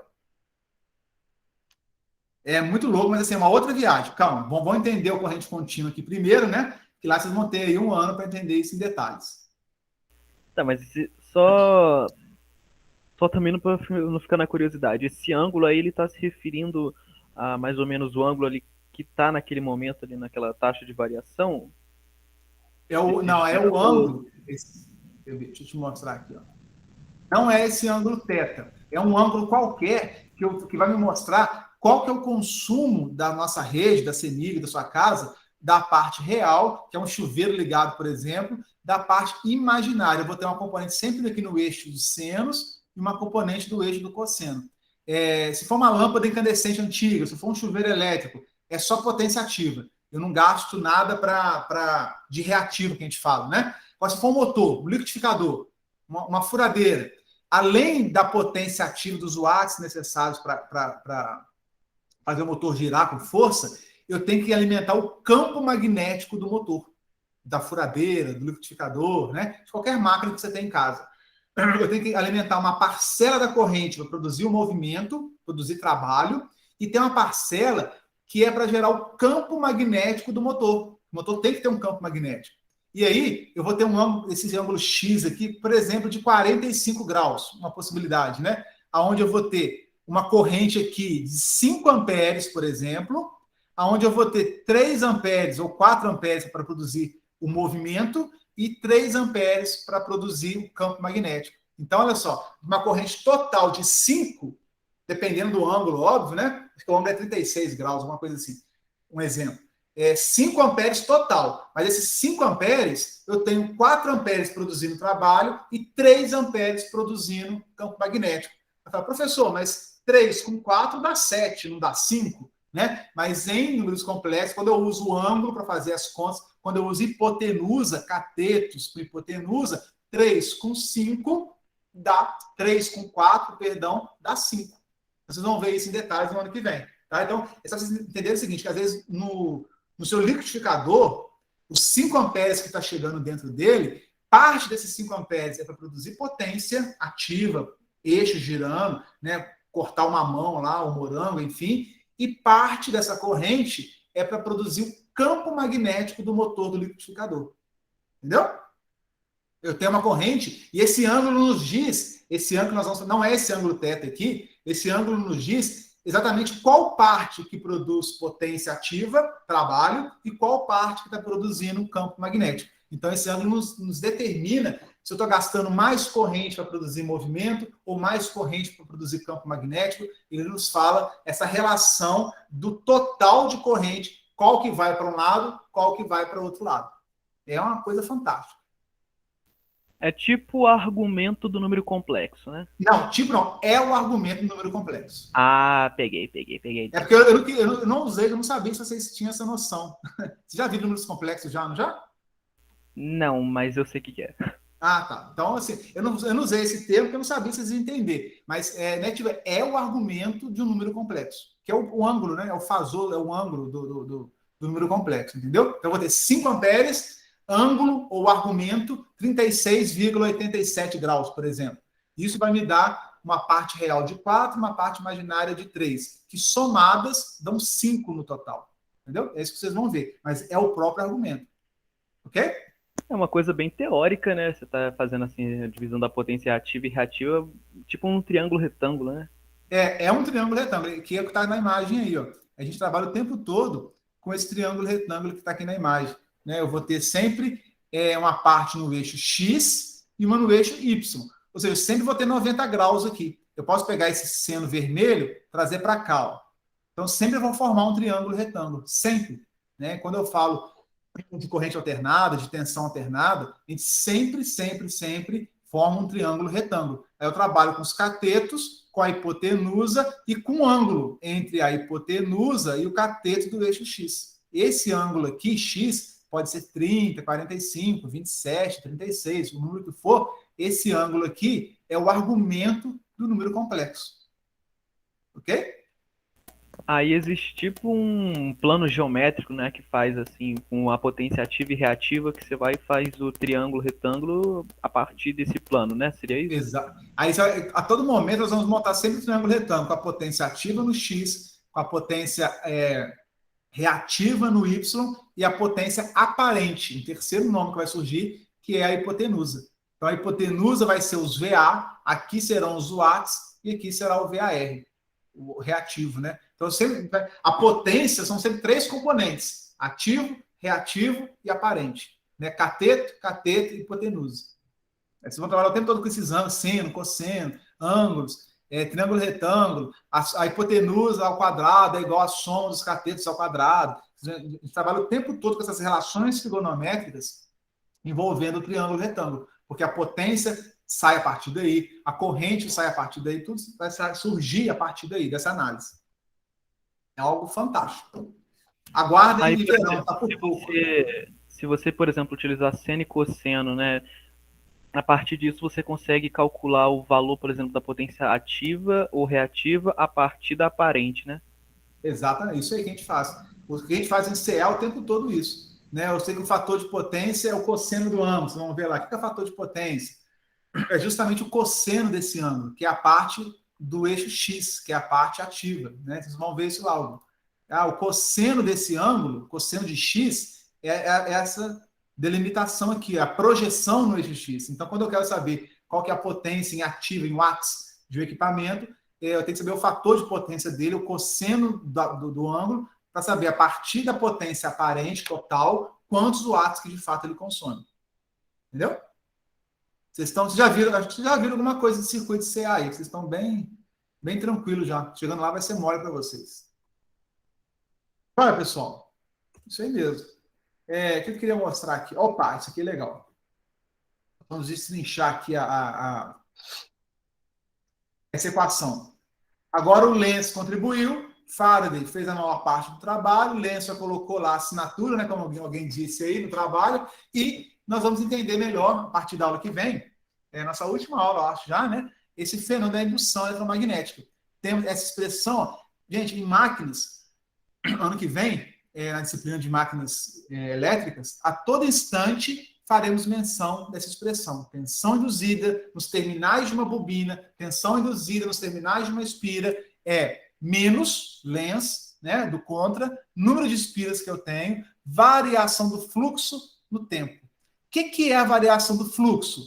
É o fluxo final menos o fluxo inicial. O que é a variação do tempo? O tempo final menos o tempo inicial. Como assim, professor? Imagina que eu estou com fluxo, eu terminei, né? Eu dei um quarto de volta, eu dei uma volta completa, não importa, né? Eu tinha um fluxo, o meu fluxo final é de 10 Weber. E eu tinha no início 0. Eu comecei a girar, estava parado. Então, o inicial não tinha nada, era 0. Aí fechei a chave. Lembra aquela historinha de fechar a chave aqui, ó? Fechei a chave. Então, o inicial... Cadê? O inicial era nada. Fechei a chave, foi para 20. Qual que foi a variação de fluxo? 20 menos nada. 20 menos 0, que é 20. E o tempo? O tempo inicial vou chamar de 0, né? Eu demorei 1 segundo para fazer isso. 1 segundo para sair de 0 até chegar em 20 Weber. Demorei 1 segundo. 1 segundo menos 0 é 1. Aí basta eu dividir. Seria 20 Weber de variação dividido por 1 segundo. Então, se eu conseguir uma variação de fluxo de 20 Weber, tinha nada, foi para 20. Em 1 segundo, eu vou ter uma tensão induzida de quanto mesmo? Tensão induzida, 20 dividido por 1. Se eu tiver apenas uma espira, né, eu vou ter menos 20 volts. Olha que loucura. Bacana. Né? Se eu tiver 2 espiras, menos 40 volts. 3 espiras, menos 60 volts. E por aí vai. Né? Então, se eu conseguir uma variação de fluxo de 20 Weber em 1 segundo, eu vou ter menos 20 volts. Se eu conseguir a mesma variação, ao invés de 1 segundo, gastar 2, fui mais lento, né? Girei mais devagar, eu fechei a chave mais devagar, estabeleci mais devagar os contatos, fui mais lento. 20 Weber dividido por 2 segundos, 20 por 2 são 10. Então, eu vou ter uma tensão induzida de menos 10. Olha como é que a velocidade é importante. A variação foi a mesma, 20 Weber. Em 1 segundo, produz 20 volts. Em 2 segundos, produz 10 volts. Em 10 segundos, se demorar 10 segundos, igual a câmera lenta, para girar uma espira, eu vou ter 20 Weber por 10 segundos. eu vou ter 2 voltzinhos só gerado. Então fica claro para nós aqui que quanto mais rápido, né, a variação de fluxo ocorrer, mais tensão induzida nós vamos obter. Até rimou, hein? Né? Então, quanto mais rápido ocorrer a variação de fluxo final menos inicial, né, no tempo, gastar menos tempo aqui para mais variação de fluxo, mais tensão induzida eu vou ter. E o número de espiras aqui é só multiplicar. 1 espira, vezes 2, vezes 3, vezes 10 espiras, por aí vai. Dúvidas? Não? Peraí. Essa fórmula aí, né? O ΔΦ sobre ΔT, isso aí já é a taxa de variação ou é uma coisa mais complexa? Não, isso aqui é a própria. A gente fala derivada, né? Aqui no ensino médio a gente não fala derivada, a gente fala taxa de variação. Eu pego a taxa de variação do fluxo, que é o ΔΦ, e divido pela taxa de variação no tempo. Aí eu vou ter a taxa de variação total do fluxo no tempo. Então eu vou medir, ó. Eu vou rodar 1/4 de volta e eu vou gastar 3 segundos para isso. Aí eu vou ver quanto que eu variei o fluxo, em quanto tempo eu demorei para fazer essa variação, faço a divisão. Essa divisão aqui é a taxa de variação do fluxo no tempo. Quanto mais alto for essa taxa de variação do fluxo no tempo, maior vai ser a tensão obtida, alcançada, gerada. Entendeu? Aí, para aumentar a tensão, o que eu faço? Imagina que eu tenho lá alguém girando uma manivela, né? E eu não consigo mais aumentar a velocidade. Estou lá no meu máximo já, não consigo mais. Eu posso aumentar o fluxo, aumentar a variação do fluxo, que eu aumento a tensão induzida, ou então eu tenho que ligar um motorzinho para acelerar ainda mais a velocidade lá, mantendo o fluxo no mesmo valor. Ou fazer os dois. Eu aumento o fluxo e ainda aumento a variação no tempo. De modo que essa taxa aqui, ó, quanto maior for, mais a tensão eu consigo obter. Entendeu? Eu tava pensando aqui agora, é que assim, a variação do fluxo ela não depende só do ângulo, né? Você não precisa necessariamente girar a manivela para fazer, por exemplo, a espira ou o campo magnético ali girar, né? Você não precisa necessariamente apostar no ângulo, você pode fazer uma variação em qualquer uma daquelas coisas matemáticas lá que você tinha falado. Isso. Por exemplo, se esse fluxo magnético for gerado por uma corrente alternada, aí ele já vai estar variando sozinho, não vai? Você não precisa Já vai estar, isso, ótimo, já vai estar variando sozinho de acordo com a frequência da sua corrente alternada. No nosso caso, a tomada são 60 Hz, 60 variações, 60 ciclos completos por segundo. E aí a tensão induzida, ela é proporcional à frequência da sua tensão alternada, entendeu? Então, mas aí não é muito eficaz assim pegar, sei lá, um motor de corrente alternada para induzir essa tensão? É mais fácil Na girar verdade, uma manivela? o motor que nós fazemos, o motor, quando a gente liga, vamos pegar a sua batedeira, o seu liquidificador. Quando você liga ele na tomada, ele já vai girar, a velocidade que ele vai girar lá, no final das contas, já vai ser proporcional a essa taxa de variação aqui da rede, 60 Hz. Tanto é que se eu conseguir mexer na frequência da rede, o seu liquidificador, ele gira mais devagar, ele gira mais rápido, entendeu? Então, se eu consigo mexer na frequência da rede, alterar, que é o que o inversor de frequência faz, existe o que vai chamar inversor de frequência, que ele muda a frequência. Na hora que eu mudo a frequência, eu mudo a taxa de variação. O motor ele pode acelerar ou desacelerar baseado nisso. Ele trabalha com mais eficiência, menos eficiência, mais velocidade, menos velocidade, com mais torque, menos torque, por aí vai, entendeu? Então, assim, na hora que todos os equipamentos, furadeira, liquidificador, que funcionam em corrente alternada, eles já estão recebendo essa taxa de variação aqui, ó, que vem da própria CEMIG, que no Brasil é 60 Hz. Se eu ligar esse mesmo motor lá no Paraguai, que lá são 50 Hz, ele vai rodar com outra velocidade. Entendeu? Porque lá a frequência é diferente, porque lá a taxa vai ser diferente da nossa, que é 60 Hz. Conseguiu entender? Então, assim, se você pegar um liquidificador, você colocar numa tomada assim que tem de alguma, sei lá, alguma concessionária, algum outro país que tem uma frequência um pouco mais alta, pode dar problema, né? O liquidificador ele vai estar girando mais rápido do que o normal, né? Sim, é o que acontece com motores que são ligados. A WEG produz motores, né? Para o Brasil, para o mundo todo. Se esse motor no Brasil ele tem uma característica, uma velocidade, um torque para 60 Hz no Brasil. Se esse mesmo motor for levado para o Paraguai, ele pode funcionar lá? Pode, só que com outras características. com outro torque, com outra velocidade. No Brasil, ele vai gerar com uma velocidade X. Lá no Paraguai, ele vai funcionar bacaninha, mas com velocidade Y. Porque a taxa de variação do fluxo lá é diferente da nossa. Ok? Ele vai ser menos eficiente, né? Lá no Paraguai. A taxa é menor, exatamente. Vai ser menos eficiente e vai gerar, vai gerar mais devagar, né? E aí, como ele vai gerar mais devagar, também ele vai ter menos torque. Aí tem que entrar na curva característica do motor. Mas com certeza tem a ver com a taxa de variação. Entendeu? Quanto mais rápido eu conseguir fazer essa taxa de variação, melhor. Para produzir tensão induzida. Aí vamos imaginar em termos de gerador, porque motor, aí eu entro numa outra, carga, né? Não é geração. Se eu pegar um gerador de energia, que eu vou produzir tensão, ok? E aí eu ligo aqui num rio, numa turbina aí qualquer, que eu estou girando aqui, devido à queda d'água lá, eu estou girando mais lento, eu produzo menos tensão. Choveu, vem aquela aguaceira doida lá e tudo passa no gerador. Vou girar mais rápido com mais velocidade. A tensão aumenta também, proporcional. Ok?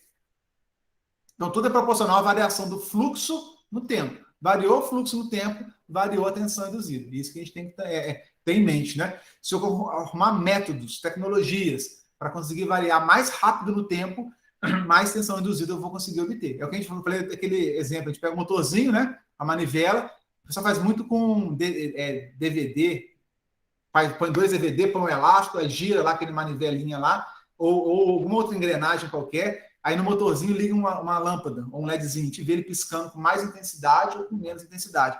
Roda devagarzinho, ele gira, acende um pouquinho. Rodei muito rápido, brilha muito forte. Porque tem mais tensão induzida ali, entendeu? Não sei se eu consegui te responder. Pode perguntar aí, pessoal. Não, que eu tava pensando aqui um negócio. Isso daí é o que justifica a corrente alternada. É você fazer uma variação de sentido contínuo ali. Uma variação, uma única frequência, né? Um período, entre aspas, contínuo. No sentido assim, que ele vai ter sempre a mesma variação, entendeu? O fluxo contínuo. No fluxo contínuo, a frequência de oscilação é zero. Se a frequência é zero, não produz nada. Isso mesmo. Não, eu tava pensando o seguinte, Não, deixa, tipo assim, uma frequência contínua, no sentido assim, ela é sempre 60 Hz, entendeu? Ok, mas se ela é 160 Hz, que é o nosso caso, ela sempre varia 60 ciclos completos a cada segundo, que é um ciclo positivo e um negativo 60 vezes por segundo. Então, ele está variando continuamente 60 ciclos. 60 ou 120 vezes, né, a cada um segundo, que é muita coisa, é uma taxa de variação muito alta. É uma variação contínua. É uma variação constante, digamos assim, né? Mas o que eu tava pensando é o seguinte, isso aí justifica a corrente alternada. Então, por exemplo, se você colocasse um motor menor ainda assim, um motor que gerasse assim, uma corrente alternada e colocasse para ela fazer esse fenômeno aí, por exemplo, num transformador, que o transformador você vai enrolar ele lá, você vai pegar os terminais, né? Você vai enrolar aquilo dentro do... Como é que é? Fasor? Uhum. Do núcleo. Do núcleo lá, ele vai gerar lá o campo magnético, isso vai fazer, então assim, você está fazendo um motor de corrente alternada com um motor ainda menor. Só não entendi bem a lógica, como é que é? Eu vou pegar a corrente alternada. Não, você pega um motor de corrente alternada, você coloca lá no núcleo, aí ele vai gerar aquele mesmo negócio lá que estava aparecendo lá naquele outro slide. Então, daquele jeito mesmo, você tem lá aquela bateria lá, o que seja, que estava lá gerando aquela corrente. Isso aí, estava gerando assim. Aí, nesses terminais aí do outro lado ali, que você vai ter uma corrente alternada ali, uma tensão alternada. Isso. Então, aí você estaria fazendo um motor de corrente alternada com outro, sabe? Isso, só que aí você ligou um transformador no meio da jogada, né? Que você pode aumentar a tensão sobre o motor ou diminuir a tensão sobre o motor. Isso é muito usado, inclusive, né? Eu pego, por exemplo, a tensão de uma indústria que é 13,8 kV no momento da subestação e eu vou alimentar motores em 440 volts. Aí eu ligo um transformador antes para pegar o 13.800 volts, jogar para 440 volts abaixo e aí os 440 volts vão alimentar o motor. Mas assim, eu não ganhei nada com isso, na verdade, né? Porque todo o processo tem perdas, na verdade. Aqui gera calor, perdas por efeito Joule, aquecimento, né? Perdas por esterese, corrente de Foucault. Assim, todo o processo tem alguma perda envolvida elétrica aí. Eu não entendi se você queria melhorar o processo? Não, só imaginando aqui, porque é o seguinte, você está gerando uma corrente a partir de outra. Você está usando ali meio que, entre aspas, a potência aparente daquele motor ali de corrente alternada para gerar uma potência ativa, não, uma potência reativa, né? Usando a potência reativa ali daquele motorzinho pequeno para gerar uma outra potência ativa. Mas eu estava pensando aqui era o seguinte, por exemplo, essa corrente aí que tá nessa bateria inicial aí, fechou a chave. Ela vai ser muito maior do que a corrente que pode ser gerada a partir que pode ser medida ali, a tensão que pode ser medida ali no voltímetro? Bom, boa pergunta. Quando a gente faz o transformador e o processo de indução, na verdade a gente está induzindo, né, uma tensão, mas que tem um fluxo responsável por produzir essa indução de tensão, não é isso? E esse fluxo, ele está vindo de algum lugar, no caso da bateria, não é assim?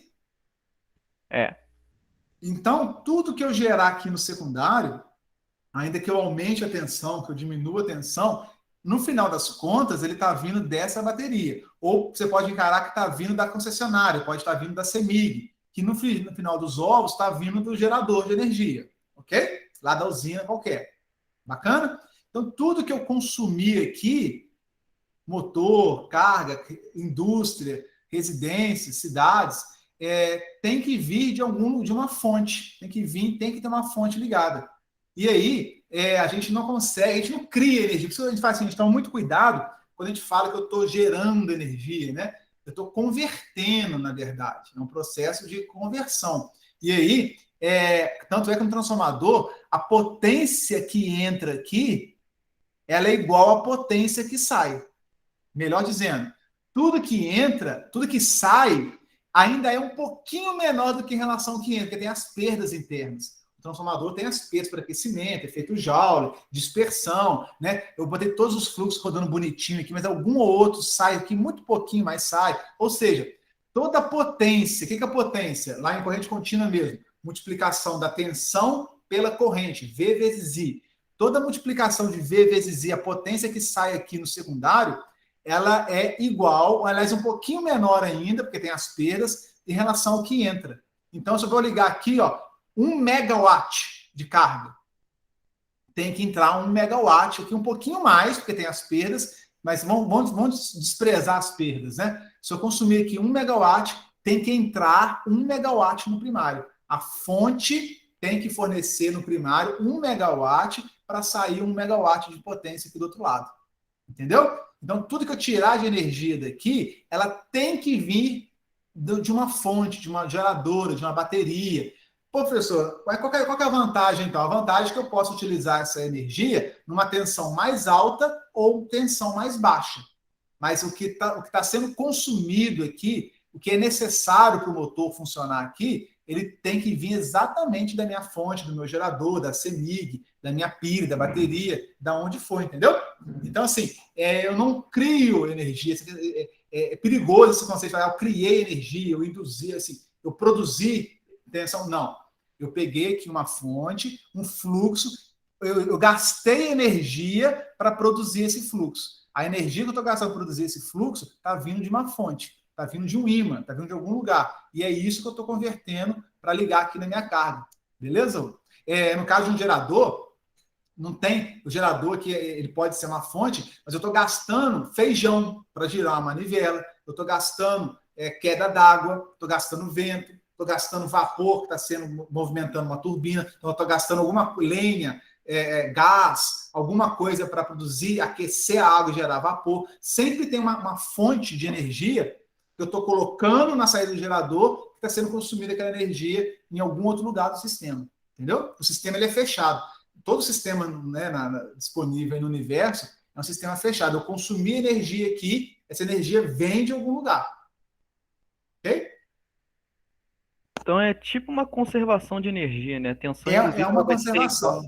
É um sistema conservativo de energia, onde eu uso uma energia de ímã ou de um eletroímã, só que para usar o eletroímã tem que passar corrente por ele, tem que vir de uma bateria para passar essa corrente, e eu tenho que usar a força para girar alguma coisa, para girar o campo ou para girar a espira, né? E essa força vem do meu braço, vem de um animal de carga que está girando ao redor de um moinho, vem do vento, vem do sol, vem de alguma coisa. Alguém tem que fornecer energia para o sistema, para entrar no sistema, para alguém poder tirar.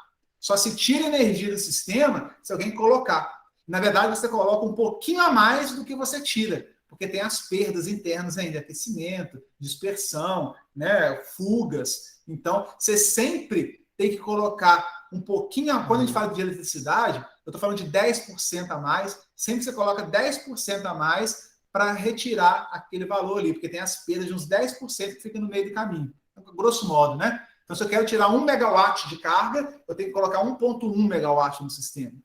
Entendeu? Tudo que eu tiro, eu tenho que colocar. Eu não consigo ter uma caixa d'água, né? Onde eu tiro a água da caixa d'água e não entra nada. Tem que entrar para poder sair. Entendeu? É que eu tava pensando assim, como é que o sistema na hora de transformador, ele vai fazer a transformação lá do, acho que 3,8 kV em 127, né? Passar da média para baixo, alguma coisa assim, eu não lembro exatamente quais são os Isso, valores. eu posso pegar 13,8 e jogar para 127, não posso? Mas é que eu tava pensando o seguinte, como é que o sistema ele vai identificar qual é a potência que ele precisa converter ali, sabe? E aí, o barato também, isso é o seguinte, quando a gente trata de transformador, é muito interessante que quando a gente começa a fazer análise matemática do transformador, a multiplicação do VI aqui é a mesma multiplicação do VI aqui no secundário.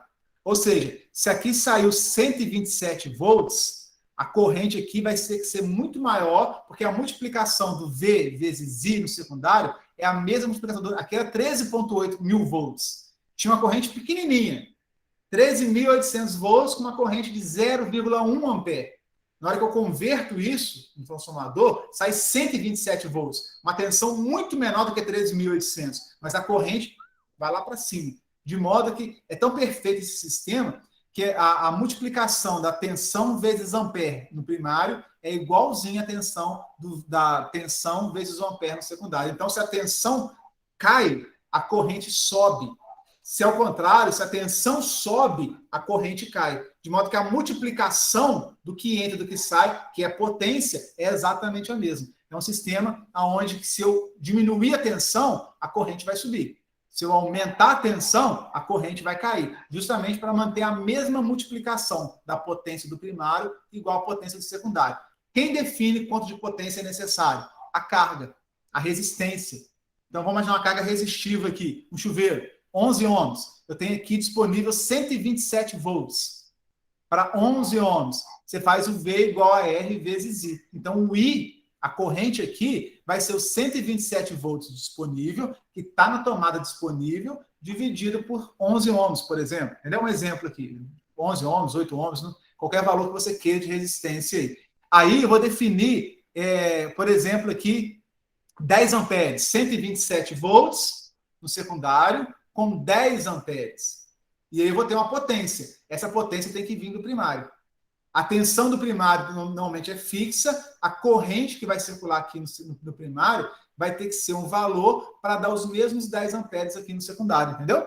A multiplicação dos 127 vezes 10 tem que ser exatamente a multiplicação aqui dos 13.800 vezes 0,0001 ampere. Vai dar uma corrente pequenininha aqui no primário para dar os 10 amperes aqui no secundário.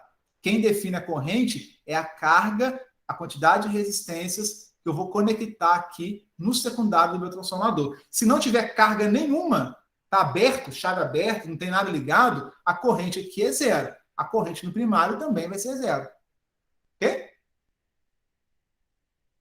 Agora ficou claro, fez sentido. Se eu exigir muita carga no secundário, liguei um chuveiro, mais um micro-ondas, mais uma lâmpada no secundário, exigir muita carga no secundário. Aí o primário vai ser solicitado lá, e aí são expressões de circuitos elétricos que vocês estão vendo. V igual a R vezes I, malha do primário, malha do secundário, aonde eu tenho o meu gerador com uma tensão fixa a princípio, né, para análise simplificada aqui. O gerador sempre gera em 13.800 volts. Eu estou programando ele, projetei para gerar esse valor de tensão. E aí a corrente, quem vai determinar a corrente são as resistências do meu sistema.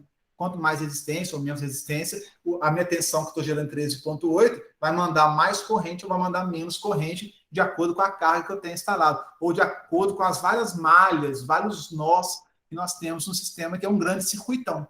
E aí análise de circuitos. Eu tenho uma fonte de tensão, um gerador lá, que é 13.800, e um monte de cargas em paralelo, que seria várias cargas em paralelo no circuito elétrico. E aí eu vou ver qual que é a corrente total que eu preciso, quanto que vai sair do meu gerador, e aí eu vou botar o transformador nesse meio, e aí começa todas essas análises de circuito. Aí passa a ser análise de circuito elétrico. Show? Show.